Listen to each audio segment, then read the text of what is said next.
Hello, everyone, and welcome back to Scorecard Sports. We have a slightly underwhelming night of fights on Saturday with some diamonds in the rough. However, we have seen in the past under the radar fight cards like this have turned out to be absolute bangers. So let's all hope that's the case with these fights Saturday.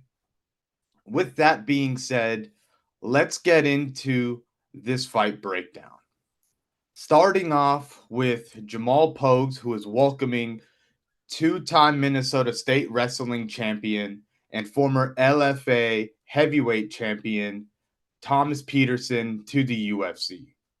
Thomas Petersen is a great wrestler. However, he does have slightly lacking boxing ability, and his boxing is very reliant on the threat of the takedown.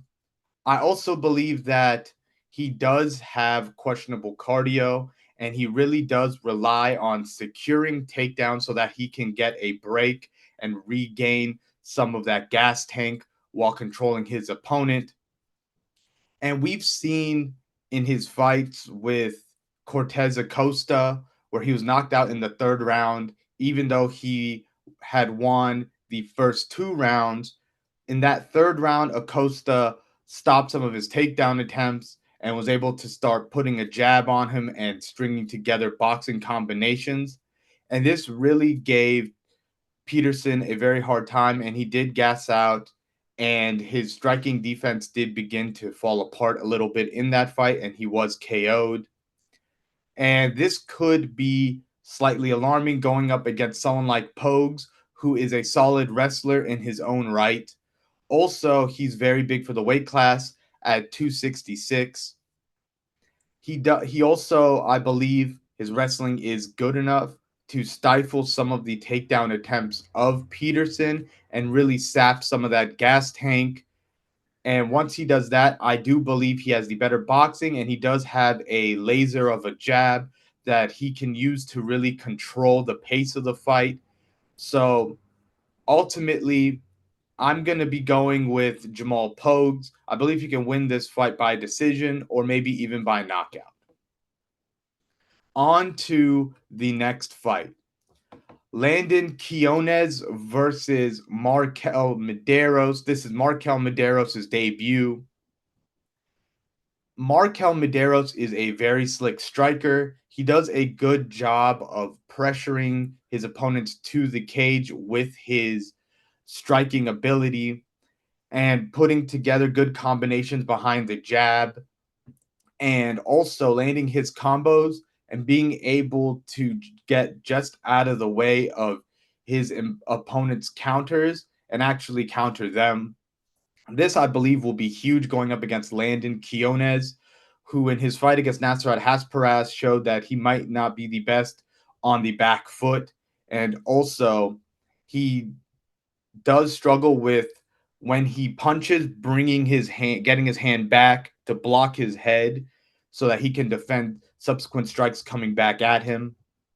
And against someone like Marquel Mederos, who is so sharp on the feet, I could see Landon Quinones throwing some punches, not getting his hand back in time, or leaving his hands lingering out there a little too long.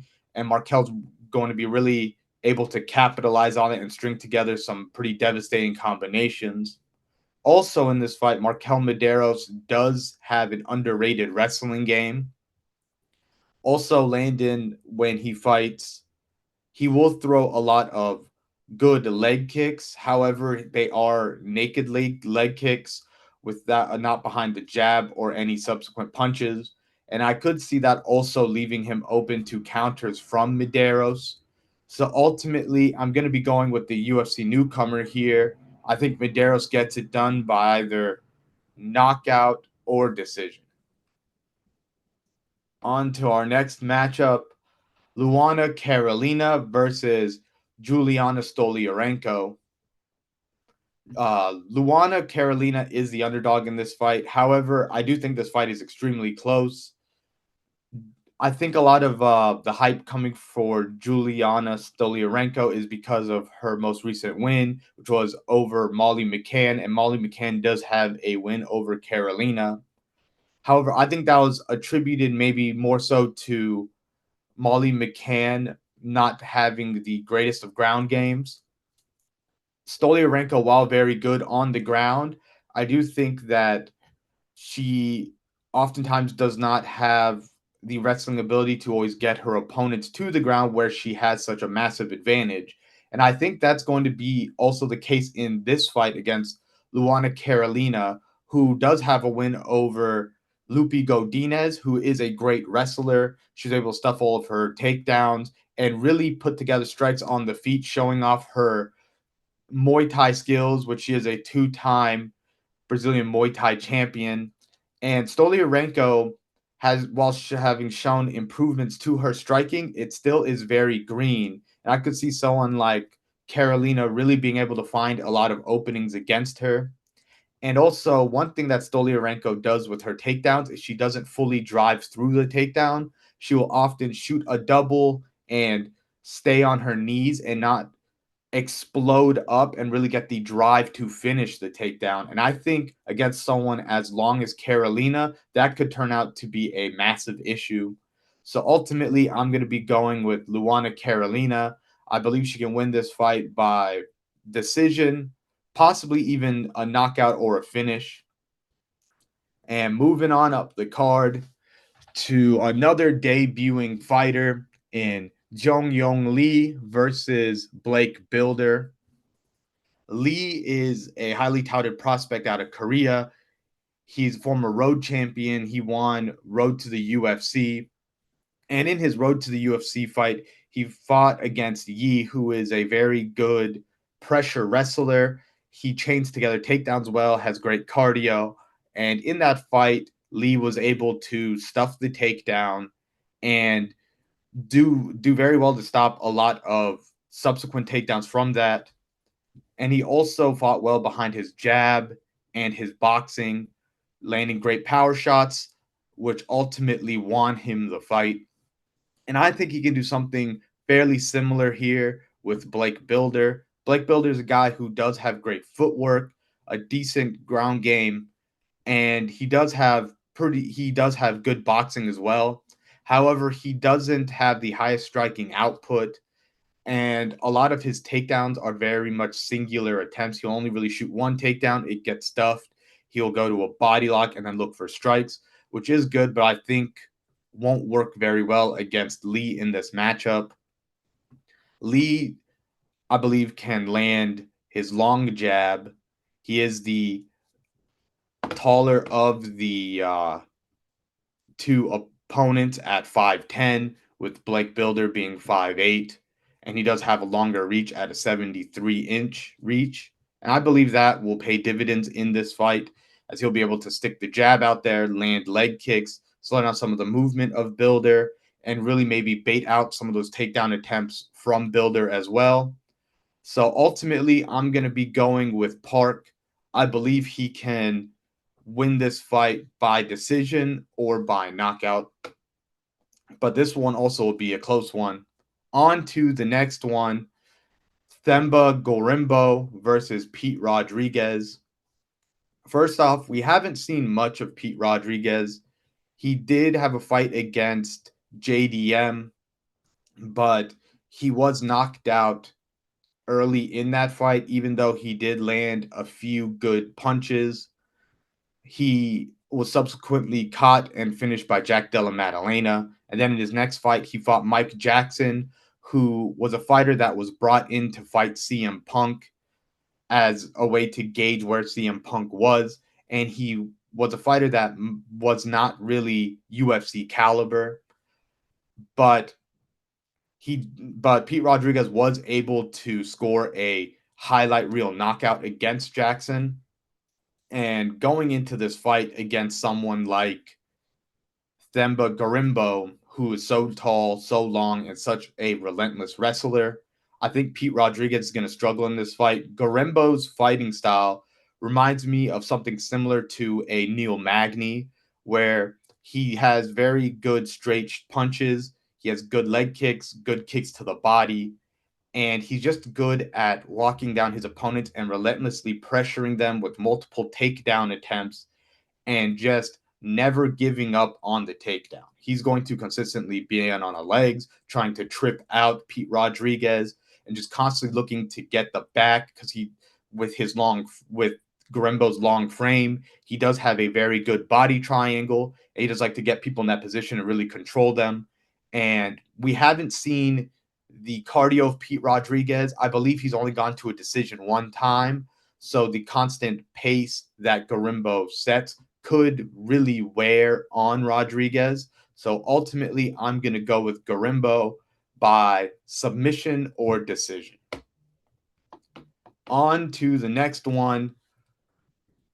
Azat Maksum versus Charles Johnson. This is another great matchup at flyweight. That division is really starting to become very stacked and very fun to watch. Azat Maksum is a guy who is very well-rounded. He has great striking, great boxing, kicks, knees, and he chains them in very well with takedown attempts. Regardless if he gets the takedown or not, he will use his striking to set up his wrestling and his wrestling to set up his strikes. And I think that could be a problem going up for someone like Charles Johnson. Charles Johnson is a guy who is very talented, but has shown at times that he is a slow starter.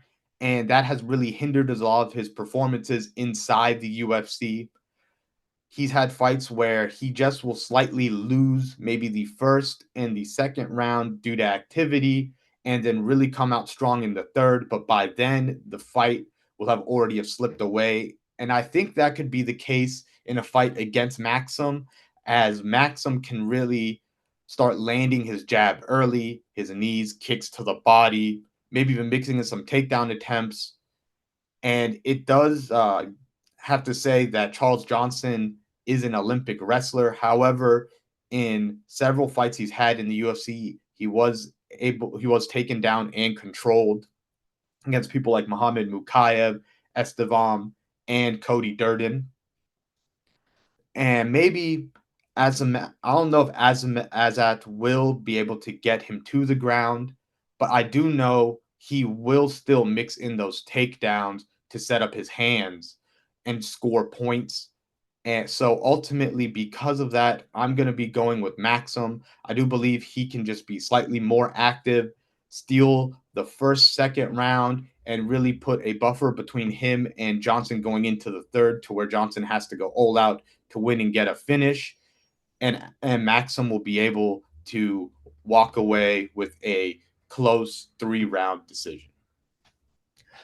On to the next fight. Molly McCann versus Diana Belbita. This is a rematch of their fight a few years ago, which was Belbita's debut.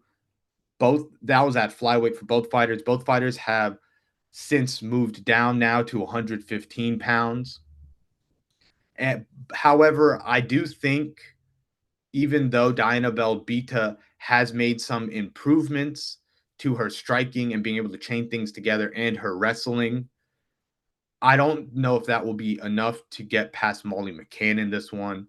I think Molly McCann can do a lot of what she was able to do in their first fight, because the deciding factor in that fight was the strength of Molly McCann. Diana Belbita really struggled with that. And in Belbita's last fight against Karolina Kowalkiewicz, we saw in certain points in that fight that she was out-muscled by Kowalkiewicz, who, going into her fight against Belbita, did put on muscle for that fight. And that leads me to believe that Molly McCann can get some of those strength positions again, like the head and arm, or just strength takedowns, and just get Belbita to the ground, or just punch through the I would say lesser power shots of Belbita, who likes to really throw fast combinations with a lot of pop but not much power. So I could see Molly McCann bulldozing through that and just using her strength to just secure another unanimous decision. So ultimately, I'm going to be going with Molly McCann winning her strawweight debut against Belbita once again. On to the next one, Gilbert Urbina versus Charles Radtke. Urbina is very tall for welterweight. He is 6'3", with a 75-inch reach, to Radtke's 72. And I think that's going to pay dividends in this fight. Urbina does a good job of fighting long and tall, fighting behind his jabs, his straights, side kicks to the knee, front kicks to the knee, front kicks to the body. And Radtke's a guy who is primarily a grappler, but on the feet, he likes to look for boxing hook combinations. And that could be hard to get against such a rangy opponent in Urbina. Also, Urbina is a pretty decent wrestler in his own right. I think he could probably stuff the takedown attempts of Radtke and really just pot shot him from the outside and just pick him apart with his kicks to the leg, because Radtke does have that stereotypical boxing style where they do fight heavy on the lead leg. And I could just see Urbina chopping at that leg all day and then bringing it up with teeps and jabs. So ultimately, I'm going to be going with Gilbert Urbina by decision or by finish, whether that is probably by knockout. On to the next one, Khizriev versus Makhmud Muradov.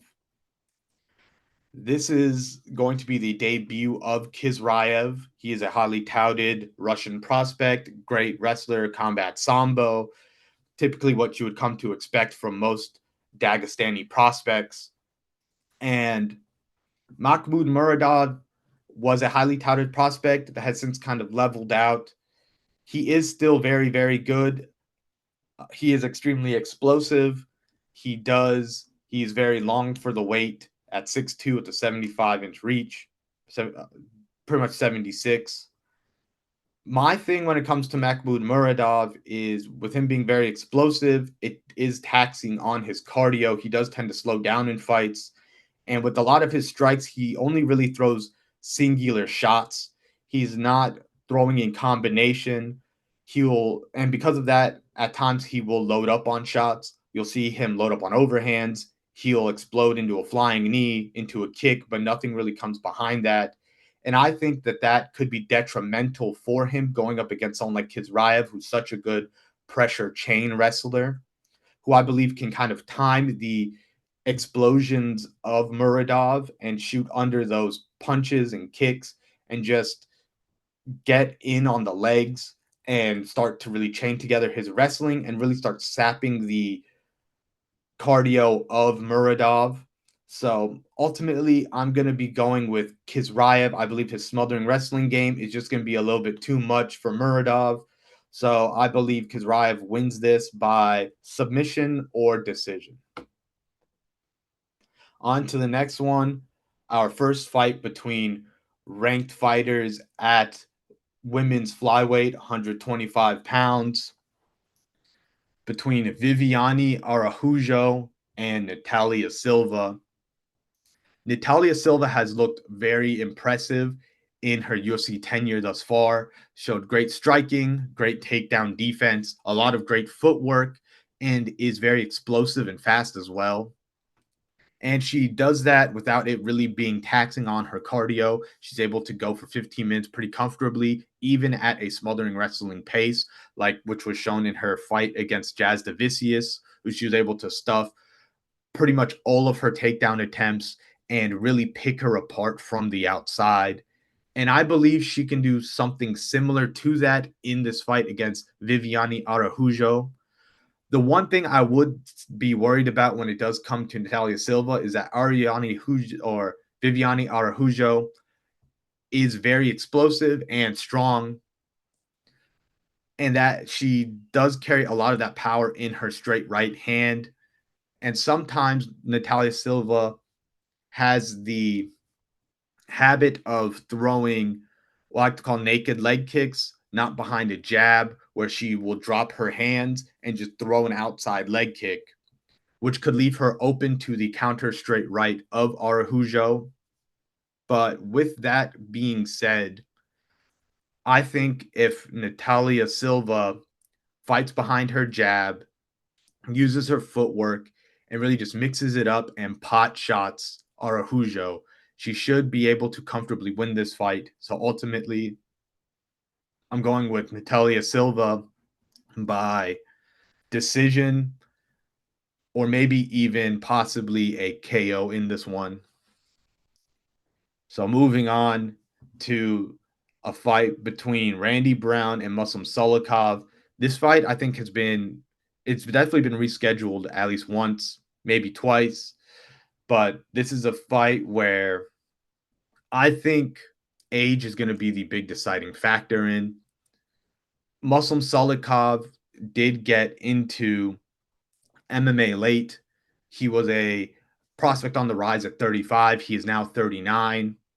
And in that time, I think in his most recent performances, we've kind of seen maybe age start to seep into his performances.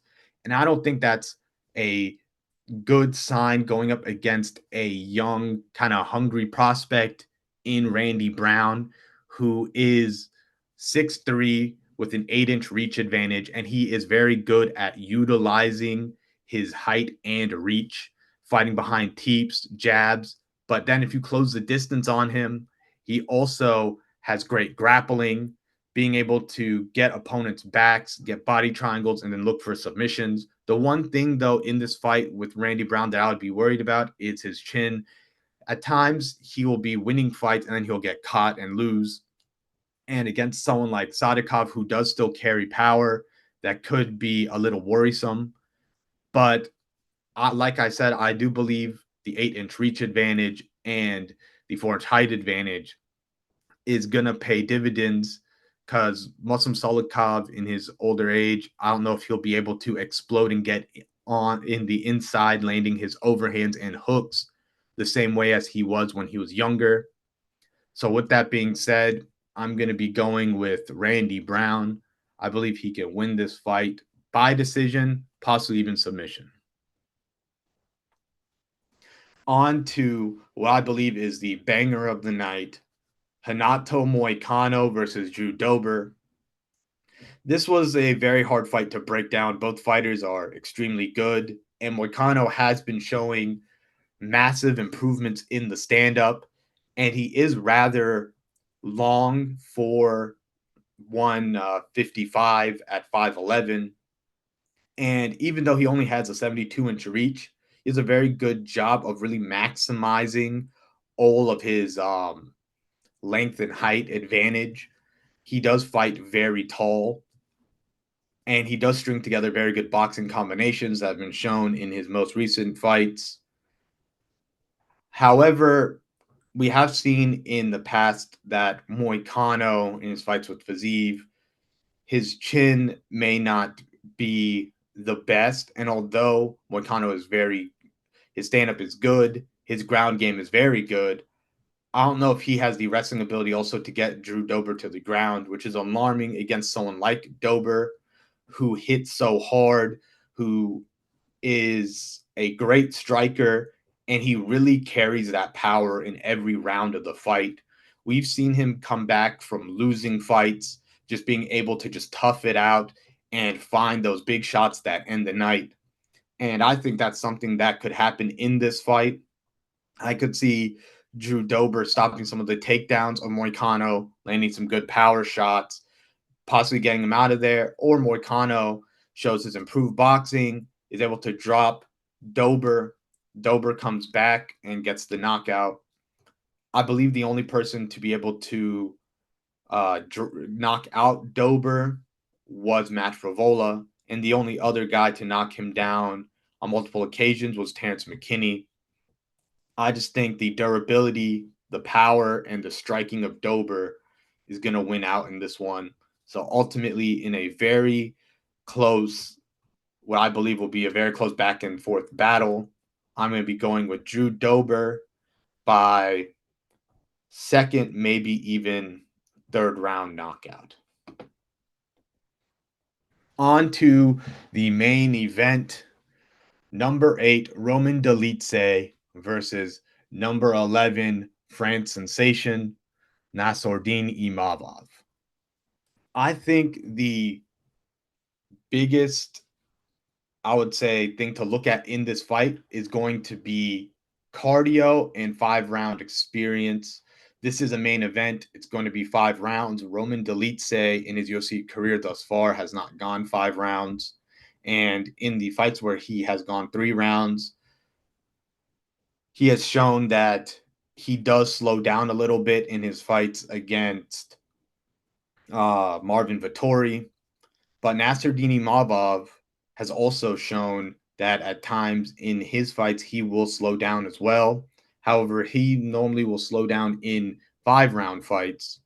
So I believe in this fight, he will have a cardio advantage. Looking at the stats, he does throw more in the 3rd round than Roman Dolidze has in his fights. But Roman Dolidze is a guy who really loads up on a lot of his shots. He really looks for the knockout. He looks for the finish. And while I do believe he will have an advantage on the ground, on the feet, I think he's going to have a hard time with the speed of Imavov. And also, Imavov's one of these guys who is very good at utilizing his height and reach as well.